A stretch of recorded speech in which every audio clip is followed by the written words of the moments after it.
It's every cruiser's worst nightmare, leaving your vessel, your home, basically otherwise known as abandoning ship. If it happened to you, would you be prepared? Hi there, I'm Carolyn Sherlock, and on this episode of the Boat Galley Podcast, I'll share one cruiser's experience of a Coast Guard rescue and having to leave her boat behind. This episode of the Boat Galley Podcast is sponsored by Marmara Imports. Their hand-loomed, fair trade, organic cotton Turkish towels are highly absorbent, dry quickly, fold flat, and are soft and luxurious. Perfect for life aboard. I absolutely love mine. Use coupon code PODCAST10 for 10% off any order of $40 or more. MarmaraImports.com. More than a towel. Would you be prepared if you had to abandon ship? In June of 2018, I met Cindy Carter over dinner in Marathon, Florida. An experienced captain, she told me the story of having to abandon ship just a month before. A boat galley reader, Cindy wanted me to know how much a couple of tips that I'd given in articles had paid off big time for her and her crew. I asked if she'd be willing to share her story to show what abandoning ship is really like, and she graciously agreed. Here's her story. Leading up to May 4th, 2018, I had been checking the weather for days, waiting for a weather window appropriate for my inexperienced crew's first overnight passage.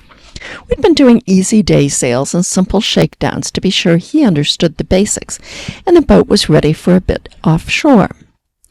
I never thought to check the pressure systems in the Bahamas. That was my first mistake. To look for highs or low pressure systems that might influence the Gulf of Mexico. There was one small spot of weather that looked like it might last an hour or so with potential squalls. I've been through squalls, including ghosting, and so I wasn't really worried. I picked what appeared to be good wind and weather for an easy 84-mile overnight from Marco Island to Marathon. Navigation was carefully mapped and explained to the crew. Bailout points were waypointed. The weather appeared good, so I chose not to lay jack lines. This was another mistake, and a big one. We left under a blue sky with a light downwind breeze of 10 knots that allowed us to fly wing on wing without poles or preventers. That's turned out to be another mistake. I thought this was going to be a great trip.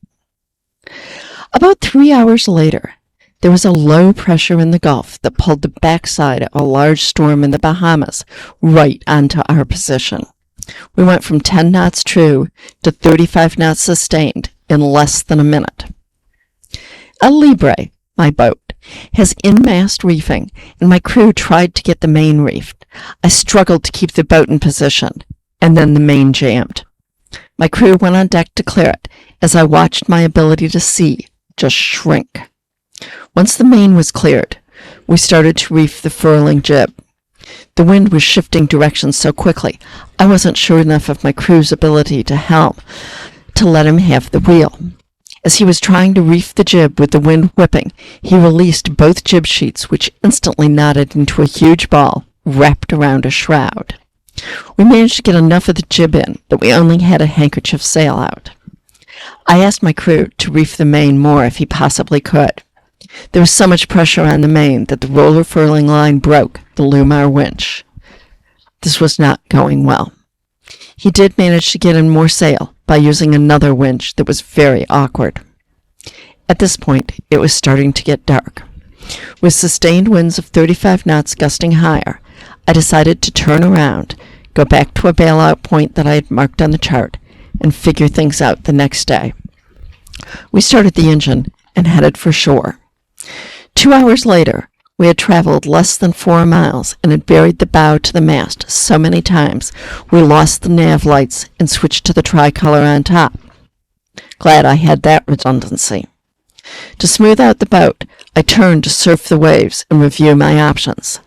I didn't relish the idea of going forward in full dark, with no jacklines, to try to untangle the knot and restore our ability to sail.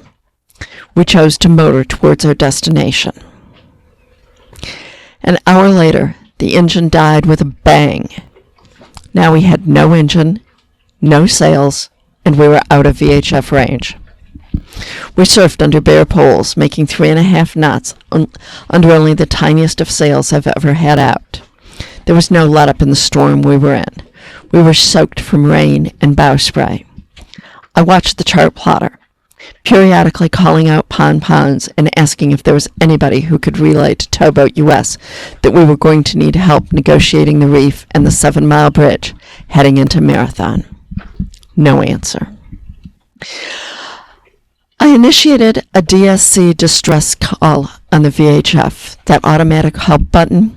We were in what the Florida Coast Guard calls the dead zone, and we did not have a satellite phone. After a total of 6 hours and heading quickly for the reef, I was out of ideas. I hit the button on the EPIRB at 5 a.m. I remember thinking over and over. The very last words I had said to my nervous son were, "We will be safe, I promise you." And here I was, feeling decidedly unsafe for the first time in over 4,000 nautical miles, with over 2,000 of those offshore in blue water. I pulled out the huge ocean life vests hours ago, donned mine, and forced my crew to put his on over the top of his Mustang inflatable, because both inflatables have an integrated harness, and we were wearing tethers. Now, it was just a matter of waiting and hoping the Coast Guard got to us before we hit the reef. We were going to have to abandon ship. About 9 a.m., I spotted the Coast Guard helicopter as my crew sat on deck trying to untangle the huge ball of sheets. The Coast Guard hailed us and said we were a long ways from where the EPIRB went off. When the chopper arrived, they asked politely if it was me that had the DSC going, and I was asked to please turn it off. The pararescue swimmer dropped into the water, and I kept a careful eye on him. When the boat went flying past him, I flipped the boat around as fast as I could, and I got a thumbs up from the helicopter pilot. Somehow, the rescue swimmer managed to swim to us in the waves. I was glad that the boat had a step transom, because it would have been too difficult to get him up the high freeboard. Once on board, and after evaluating the full situation, he informed us that a Coast Guard speedboat was on its way to assist. He then recommended that we leave the boat by helicopter. I asked if it would be an option to get assistance from the crew of the boat and leave on the boat. He expressed that it was his recommendation that we leave. But of course, I was worried about my boat. It's my home. I don't even own a car, much less a house. We were allowed to wait. Within minutes, the boat arrived. One crewman got aboard to assist. We were still moving quite fast, but it was decided that we were going to drop anchor and leave. I worried about what would happen if an anchor was dropped at that speed. In retrospect, what I should have done was turn on the anchor light. We were told we could not take the ditch bag. Carolyn had written several times about packing the ditch bag. I even used a tip from her and got the ditch bag free when I ordered the EPIRB. I had studied the articles and learned from the best. She recommended having a waterproof container with the absolute essentials: phones, wallets, cash, a week of medicines, passports, ID, vital papers, and your shoes sitting at the very top of the bag. I never wear shoes on the boat, and under a countdown by the Coast Guard, I never would have thought of them. We were allowed one small backpack. I grabbed the waterproof container and shoes and stuffed them in the bag as the Coast Guard said, "Time's up. We go now." Okay, I'm good. I've got this. I can never say how important it was to have that one box to grab. As my crew worried because he couldn't find his wallet, I was able to remain as calm as possible and said, "Let's go." 1 minute. 1 minute was all we had. It turned out I had dropped his wallet in the box and forgotten about it. We did have his. As we got into the rubber boat, the Coast Guard dropped the anchor. All of it, 300 feet, released into the waves. As the Rockna hit and grabbed, the force of it rolled the keel up out of the water. All I could think was, I am so glad I tied the anchor off and kept that knot inspected. My crew said he thought, "The bottom looks pretty clean." Surprising what thoughts strike you as time slows to a crawl. We got the autopilot turned off that I had forgotten, and as we moved away, I wondered if I would ever see my home again. When we got close enough to shore to get a cell signal, I called Towboat US. They took my information and the GPS location of the boat and called the local captains. Seriously, the first words out of their mouth was, "You need to call your insurance, not us. We are not going out in this." I told them I was going to wait on that. We arrived at the hotel with the filthy clothes we were wearing, 4 life jackets with tethers still attached, our shoes, and that precious box with everything we needed. 2 days later, Towboat US went out to look, leaving me with the words, "If it's not exactly in this location, we are not going to look for it." Okay, fair enough, but I trust my Rocina and my Mantis swivel. While we were waiting, we called everyone that the Coast Guard called when the EPIRB went off. They'd been on the contact list for verification that the boat was indeed on passage in the Gulf. We let them know that we were okay and waiting for news about the boat. What felt like hours later, I got a satellite phone call. "We see a mast." Then Towboat US called to say they found the boat exactly where it was supposed to be. They were bringing my boat home to me. Yes, there were tears. So goes the tale of how I lost 295 feet of excellent ground tackle to Neptune. El Libre was keel-wrapped and the Rocina was probably 15 feet under the mud.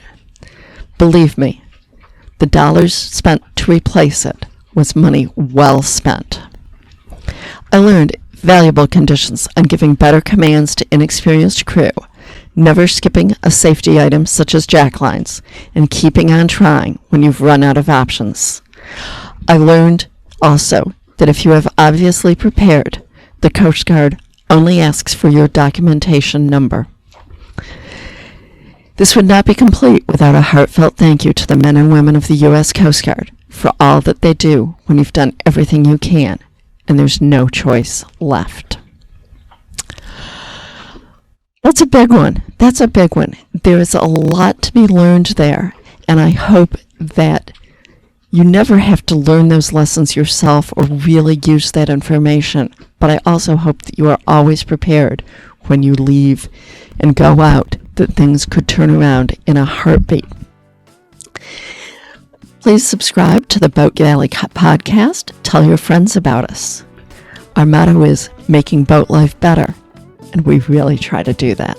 Thank you.